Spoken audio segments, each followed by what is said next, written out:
ধন্যবাদ। বগুড়া থেকে কিন্তু আপনার আহ, ঢাকা, চট্টগ্রাম, সিলেট যাওয়ার ফিরতি টিকিট বিক্রি শুরু হয়ে গেছে এবং আমরা যেটা দেখতে পাচ্ছি যে 31 মে থেকে তারা বিক্রি শুরু করেছেন এবং এখন আমাদের যেটুকু শোনার সেটা আমরা শুনে বুঝতে পারছি যে 15 থেকে 17 তারিখ পর্যন্ত বিভিন্ন কাউন্টারের টিকিট নেই। আবার এর মধ্যে কিন্তু আরেকটা ব্যাপার আছে যে 8, 9, 10 একটা টিকিটও বিক্রি হয়নি, কারণ ঈদের পরের যে 3 দিন সেই 3 দিনের টিকিট কিন্তু বিক্রি হয়নি।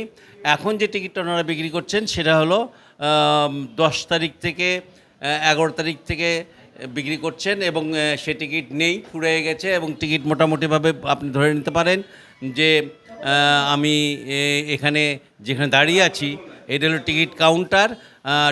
যেখানে ঢাকা বাস টার্মিনাল সেখানে কিন্তু একটা টিকিটও বিক্রি হয় না, যে কারণে এই জায়গা থেকেই সবাইকে টিকিট সংগ্রহ করতে হয়। এটা শহরের মধ্যে কাউন্টার, এই কাউন্টারে আপনারা টিকিট দেখতে পাচ্ছেন যে বিক্রি হচ্ছে এবং টিকিটের দাম তারা রাখছে 550।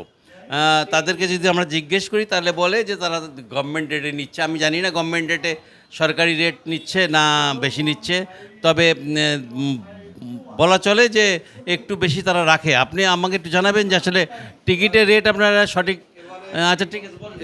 এবারে আমরা টিকিটের রেট একই রাখছি, যেটা আপনার নমিনালি চলে সেটাই রাখছি আমরা। নন এসি 550, এসি আপনার 1000।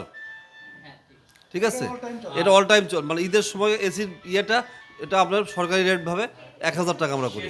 সেটা আপনার ইকোনমি এসি যেটা, সেটা আপনার 15 তারিখ পর্যন্ত আমাদের টিকিট বুক আছে। 15 তারিখ পর্যন্ত 10, 13, 14, 15, 13, 14, 15 এগুলো 26, এগুলোর কোনো অ্যাভেলেবল সিট নাই। আপনারা শুনতে পাচ্ছিলেন যে 13, 14, 15, কারো 16, 17 পর্যন্ত টিকিট নেই।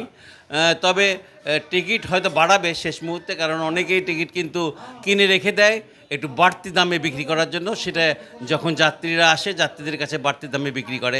এটা বগুড়ার কেন সব জায়গাতেই এই অবস্থা চলছে। মোটামুটি এই আমার কাছে ছিল সর্বশেষ।